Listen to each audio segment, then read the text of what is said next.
ഇത് എവനി കയറിപ്പോകുന്നത് എങ്ങോട്ടാണെന്നറിയോ? ഒരു അമ്പലത്തിൻ്റെ പടിവാതിൽക്കാണെന്ന്. 18 കിലോമീറ്റർ ഉടുപ്പിൽ നിന്ന് മാറിയിട്ട് അമ്പലം എന്നുള്ളൊരു പേരിൽ ഒരു നീലവാര ഗോശാല ഉണ്ടെന്ന് പറഞ്ഞാൽ നിങ്ങൾ വിശ്വസിക്കൂ? ഒരു പശുവിൻ്റെ തൊഴുത്തെന്നൊക്കെ ഉള്ളൊരു സെറ്റപ്പിലായിരുന്നു ഞാൻ വിചാരിച്ചത്. ഒരു ഷെഡ് 4-5 പശുക്കൾ. പക്ഷേ അവിടെ ചെന്നപ്പോൾ മനസ്സിലായി ഇത് പശുക്കളുടെ തന്നെ ഒരു ടൗൺഷിപ്പാണെന്ന്. ഈ രാജമാണിക്യ സിനിമയിൽ പോത്തുകളിങ്ങനെ നിരത്തി നിർത്തിയിട്ട് നമ്മളടുത്ത് ചോദിച്ചിട്ട് നീ അങ്ങോട്ട് കയറിപ്പോയാൽ മതി എന്ന് പറയുന്ന കണക്ക് പശുക്കളും കളകളും ഇങ്ങനെ നിൽക്കും ഫ്രണ്ടിൽ.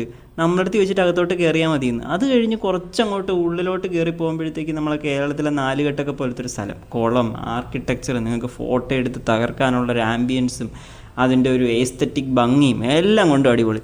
ഇവിടെ യവന്മാരാണ് മെയിൻ, നമ്മളൊക്കെ സെക്കൻഡറി. ഇവർക്ക് നടന്ന് ചിരിച്ച് കളിച്ച് നടക്കാനുള്ള എല്ലാവിധ സ്പേസും അതിനകത്തുണ്ട്. ഏകദേശം 1500-1200 പശുക്കൾക്കൊക്കെ വേണ്ടിയുള്ളൊരു റീഹാബിലിറ്റേഷൻ സെൻറ്റർ പോലെ അവരിങ്ങനെ തുറന്ന് വിട്ടേക്കുക. നമ്മൾ അവരുടെ ഇടയിൽ കൂടെയൊക്കെ നൈസായിട്ട് പോയാൽ കുത്തുകൊള്ളാതെയൊക്കെ രക്ഷപ്പെടാം. കുറച്ച് പേരൊക്കെ കുറച്ച് അറഗൻസ് ആയിട്ടൊക്കെ നിൽക്കും, കുറച്ച് പേരെ കുറച്ച് കാമാണ്.